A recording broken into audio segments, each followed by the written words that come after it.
COPD assessment should always be holistic and management personalised. For initial treatment decisions, think in two dimensions: symptom burden and exacerbation risk. Patients with high exacerbation risk have the greatest morbidity and mortality, and usually require more intensive therapy. The COPD wheel, developed by the IPCRG, shows clinicians how to approach, educate, and support people with COPD. The wheel has two sides. Side A guides management and inhalation choices. Side B supports patient conversations and motivational communication. Before classification, confirm the diagnosis. Look at the words in the core of the inner circle and check that the patient meets the three criteria. Cause: check for recognized exposures: tobacco smoke, biomass or urban air pollution, and occupational dusts and fumes. If disease seems early, severe or disproportionate, consider alpha-1 antitrypsin deficiency. Symptoms: look for the typical pattern: chronic breathlessness, cough and sputum with activity restriction. Spirometry: post-bronchodilator, quality-assured tracing with FEV1 to FVC ratio less than 0.70 or below LLN. Repeat if the effort is suboptimal. Review our breath on spirometry interpretation for a refresher on the lower limit of normal, or LLN. Now, side A, the prescriber side. It shows three clinical presentations that map to three inhalation choices. Yellow, COPD with asthma. If patients with COPD have concomitant asthma, they should be treated like patients with asthma. Check out our breath on asthma treatment for a refresher. Blue, predominant breathlessness with low exacerbation risk. Pink, frequent exacerbations, that's 2 or more moderate exacerbations or one leading to hospitalization in the last year. Let's start with blue. These patients have had no more than one moderate exacerbation in the past year and none requiring hospital admission. To sort them correctly, check symptom burden using validated scales. For low symptoms, look for a modified Medical Research Council MMRC dyspnea score of 0 to 1, or a COPD assessment test CAT score under 10. In this case, start a single long-acting bronchodilator, either a long-acting beta agonist, LABA, or a long-acting muscarinic antagonist, LAMA.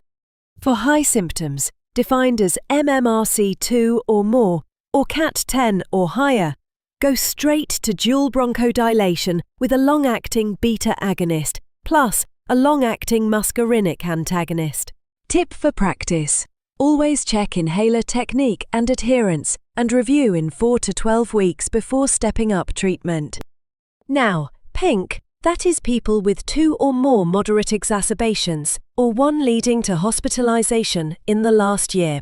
Start with dual long-acting bronchodilation, a long-acting beta agonist plus a long-acting muscarinic antagonist. Whether to add an inhaled corticosteroid, ICS, is guided by the blood eosinophil count. If eosinophils are 300 cells per microliter or higher, add an inhaled corticosteroid, and prefer triple therapy, meaning long-acting beta agonist plus long-acting muscarinic antagonist plus inhaled corticosteroid, LABA plus LAMA plus ICS. If eosinophils are between 100 and 299 cells per microliter, consider adding an inhaled corticosteroid if exacerbations persist, despite long-acting beta agonist plus long-acting muscarinic antagonist.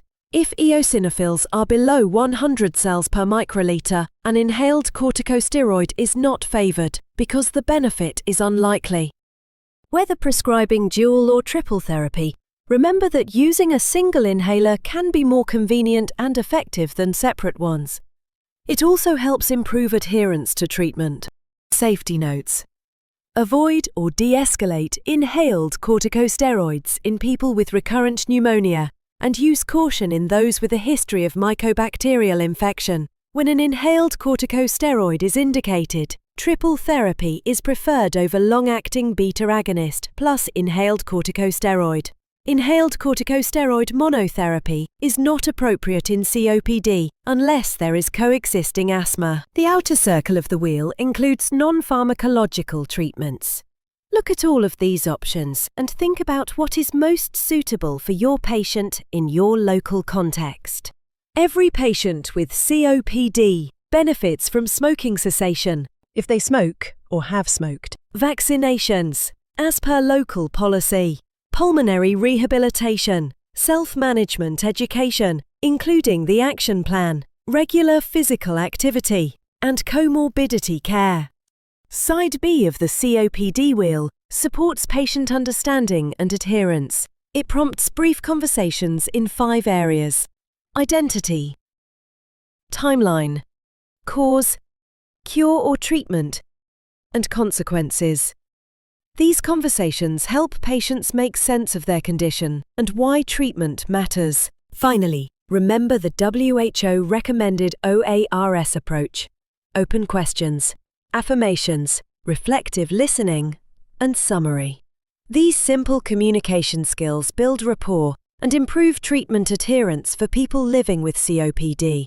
In short, confirm the diagnosis, place the patient into yellow, blue, or pink, match inhalation choices to symptom burden and exacerbation risk, and always add non-pharmacological care.